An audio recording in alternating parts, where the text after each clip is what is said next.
Peace. This is Brother Ravana Noon. Back once again, doing a quick video here. This video will be focusing on two of the weapons, mass weapons of self-destruction: doubt and fear.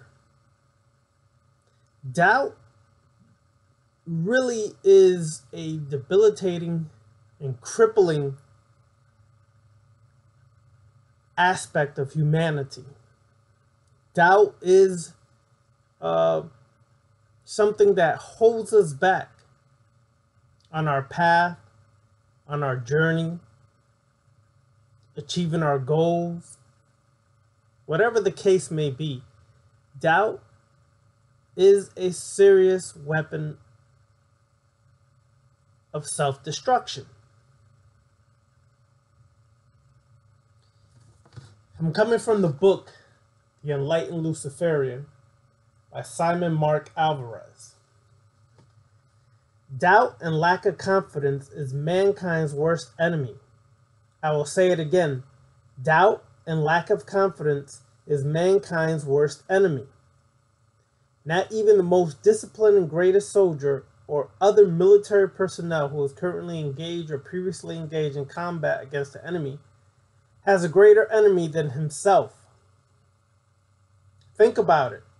While the chances of survival in combat depends upon a roll of the dice, chance, a soldier who is self-disciplined has confidence enough in himself or herself to assist his or her fellow soldiers in battle greatly increases the chances of eliminating his opposing forces.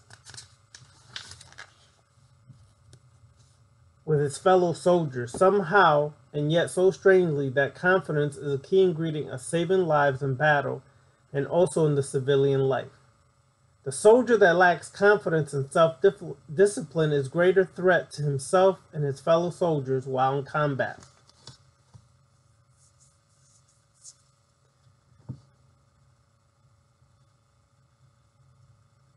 Not knowing how or what to do sometimes in life is natural, but in battle, every reaction that is demonstrated on the battlefield is crucial in determining survival and history for each opposing forces.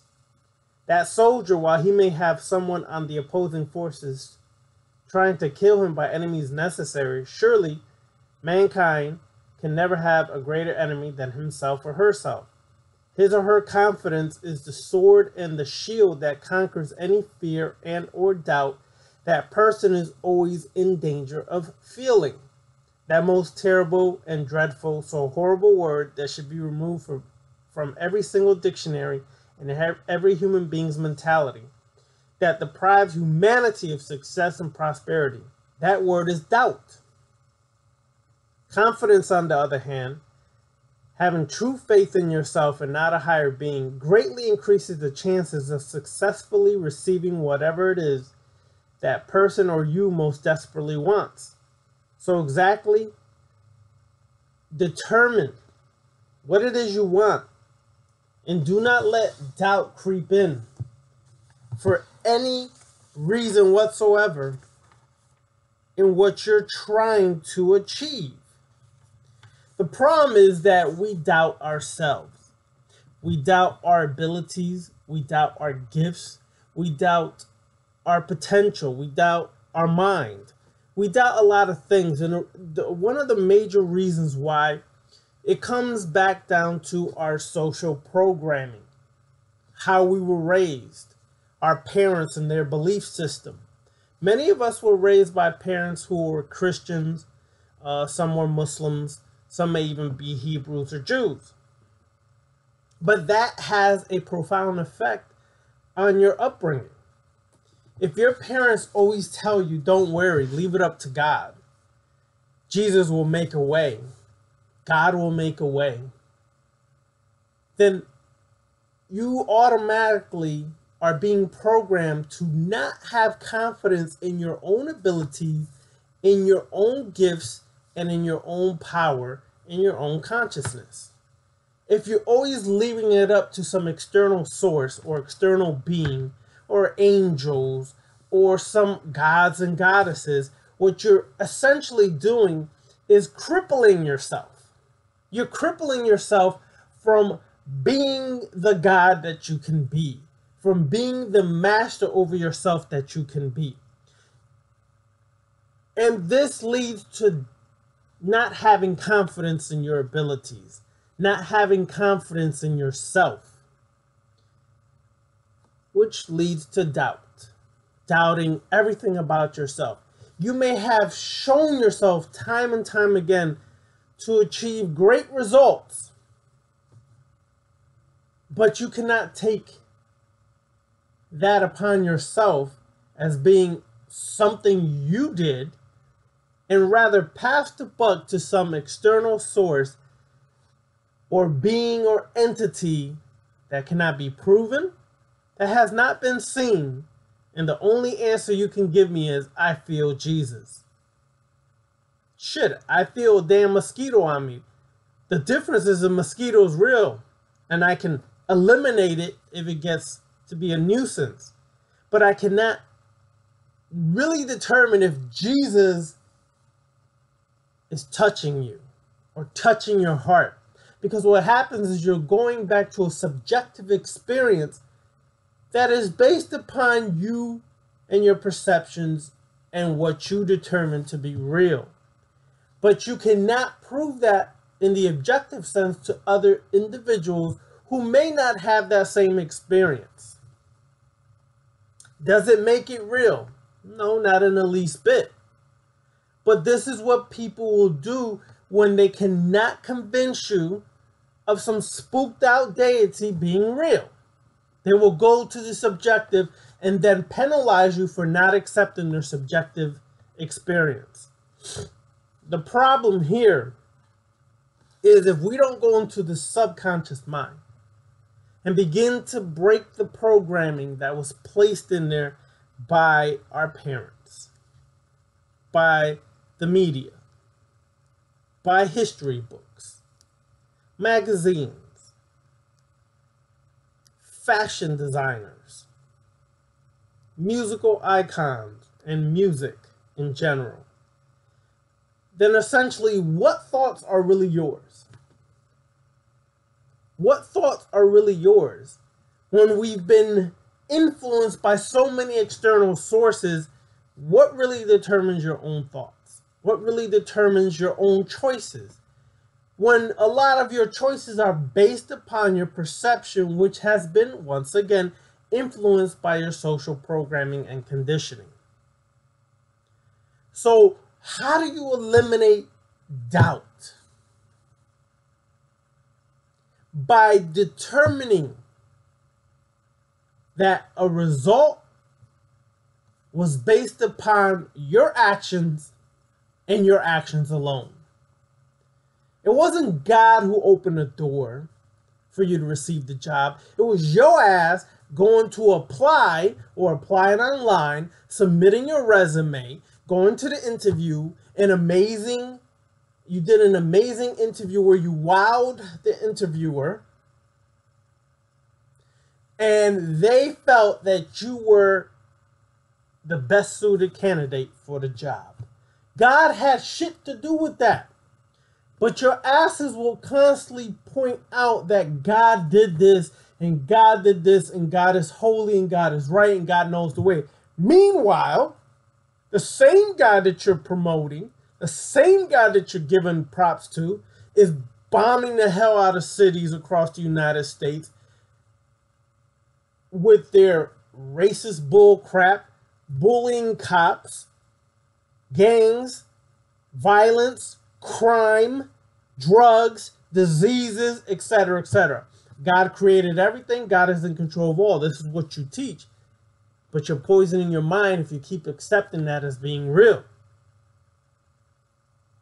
We have to go back to find out when we first allowed ourselves to accept that as true, and two, go back and cut that from our own reality and realize all my life nothing happened until I took that first step, till I opened that door, till I applied to that job, till I went to the gym and exercised my lazy ass off to lose weight, till I decided to eat healthier, till I decided to get rid of the garbage in my life and bring in and attract the right people into my life, until I shifted my consciousness from constantly promoting negative bullshit to be able to attract things that are more beneficial to me and not detrimental.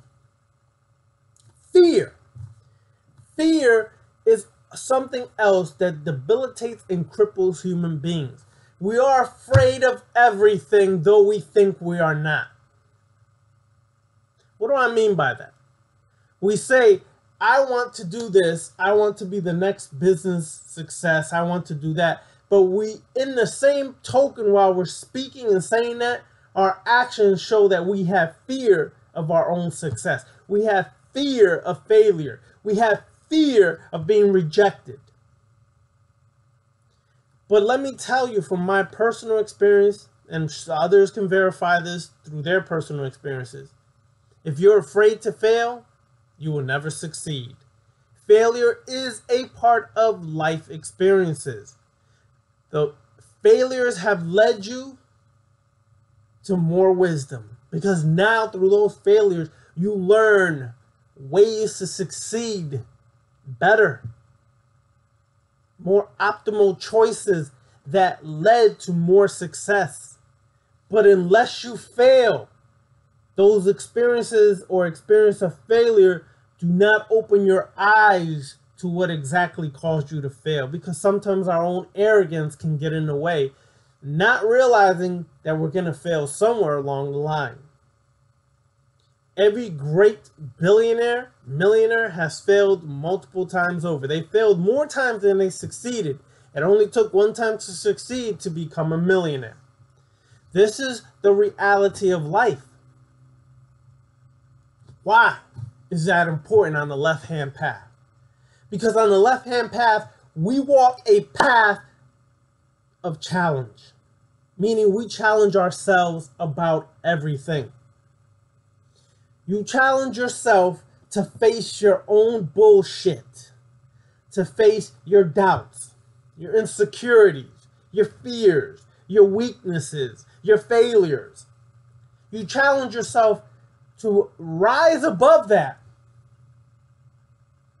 and try again and do it over and over till you get it right. Okay? We do not sit around moping about, we do not sit around crying about our pain. Yes, we feel emotions, but we do something about it. We're not going to sit there wrapped up in a blanket, eating ice cream day and night, then wonder why I'm getting fat, yet my pain persists. We're going to face that pain. We're going to stand in front of that pain, and we're going to challenge ourselves to overcome that pain. We will create rituals to overcome that pain, to overcome that fear, to overcome that emotional attachment, to overcome whatever's holding us down. Here's a ritual for you to try.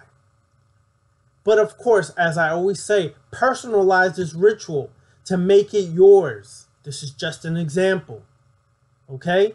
You all by now should be your own leaders. You all by now should be your own gods, operating from your own mind, creating your own rituals. This, however, will be there and shared to spark those who may need a spark.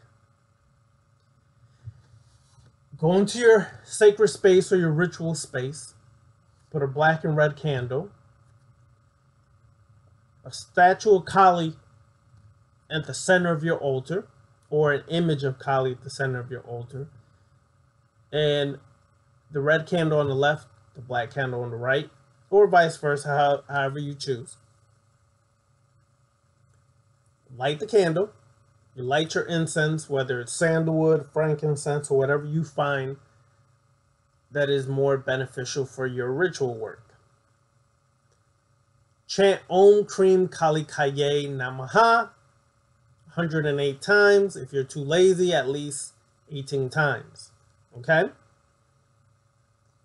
You do the mantra, and then you invoke Kali. O Kali, great goddess of destruction, chaos, time, and transformation, I invoke you and bring you within me, for I am you. I embody your energy. I embody who you are.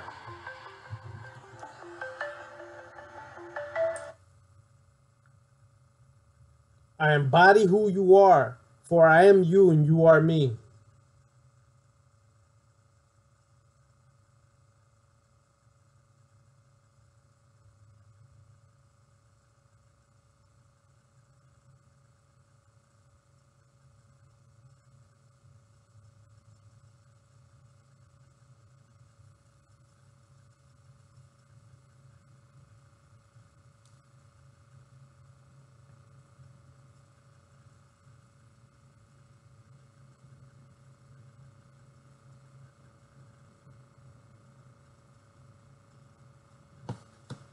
Okay?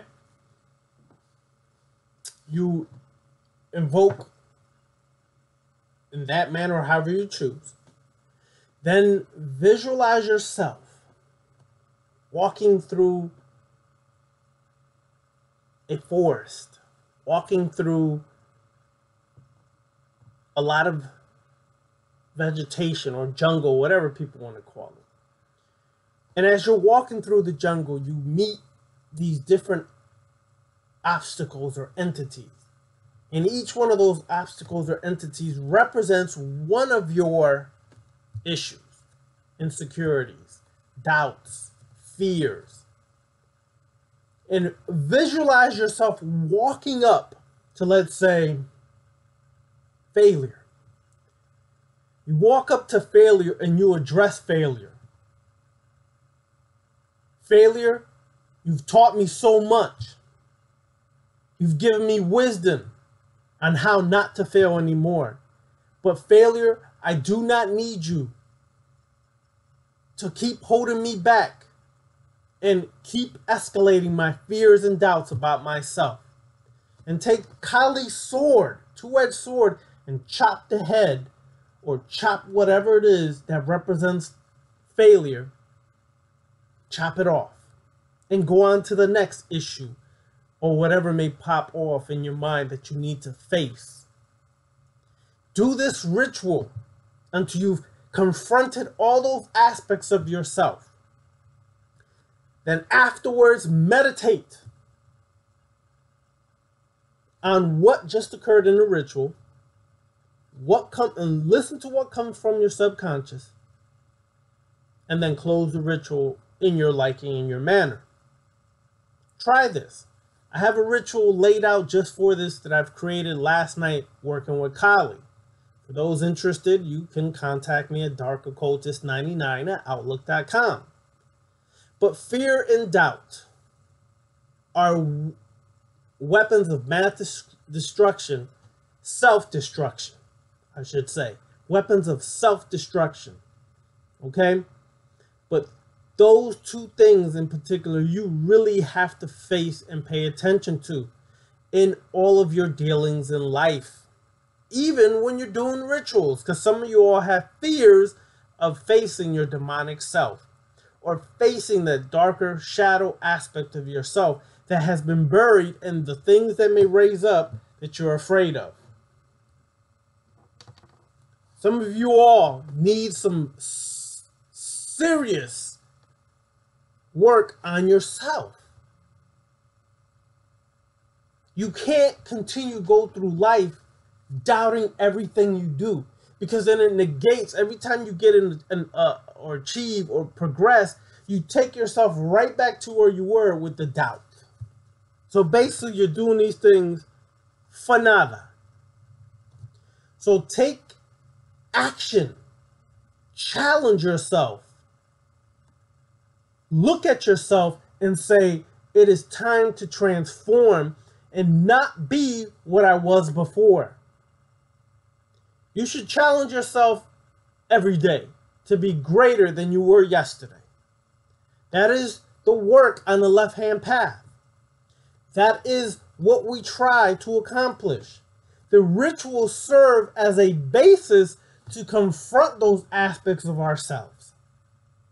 The archetypes, the gods, goddesses, represent those aspects of ourselves that may be lacking or weak within ourselves, and that archetype represents the characteristics, the attributes, the abilities and powers that we're trying to embody within ourselves to overcome those things about ourselves and to be the Kali, and to be the Lilith, and to be the Set or Sut or Setech, and to be Lucifer, and to be Anpu and the Huti, and things of that nature. It is there for you to embody the energy, frequency, vibration, characteristics, and attributes of what those archetypes represent, to utilize that energy to assist you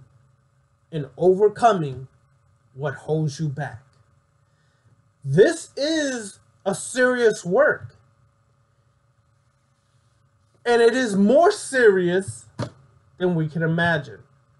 Trust, you can use any ritual from any system to manifest money, to manifest the material things you need.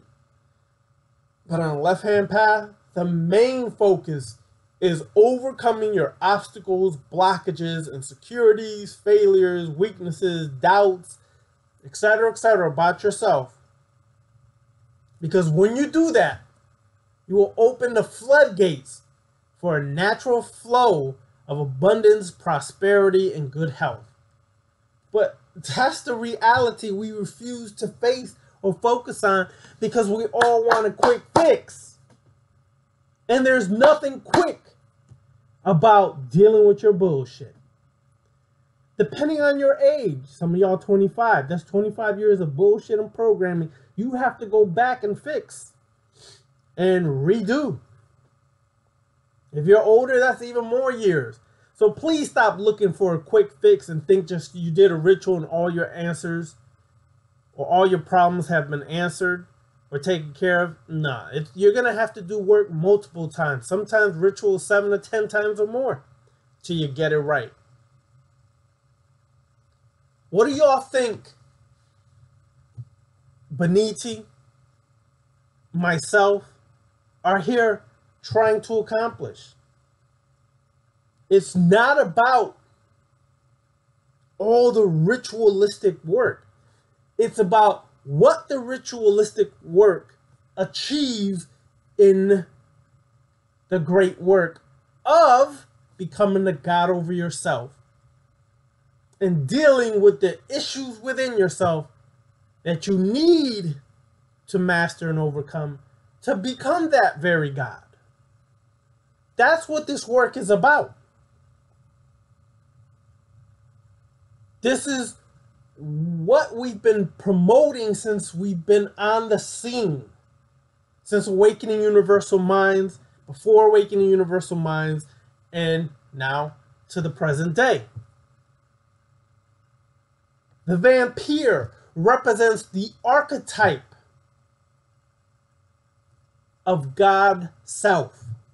The archetype that utilizes certain currents of life and death to master self.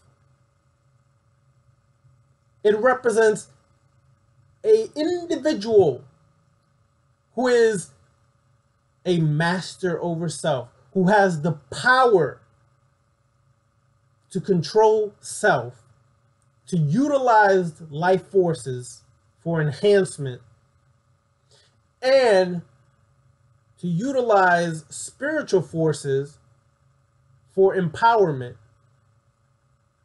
and growth. We gotta stop listening to these idiots who keep promoting this stupidity of do this ritual and this you'll get this result, or do that and you'll get that result, or do this love ritual, you get this person back, or etc., etc. They all serve a purpose and a place with those rituals. but they're not giving you anything of substance, which is giving you the key to do your own work and be the master over yourself, to do those very rituals they're doing for you that you're paying hundreds of dollars for. You can learn to do for yourself and be the God over self. You know why they won't give you that?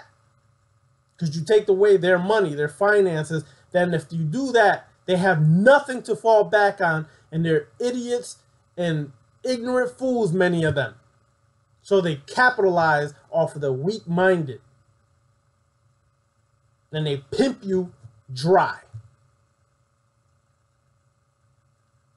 Well, we're here to give you the very key that you've been holding all along, the power to use that key for your own transformation, to be the God over yourself. So overcome your fears and doubts and weaknesses. Do the work that's necessary and be the God over self. Peace.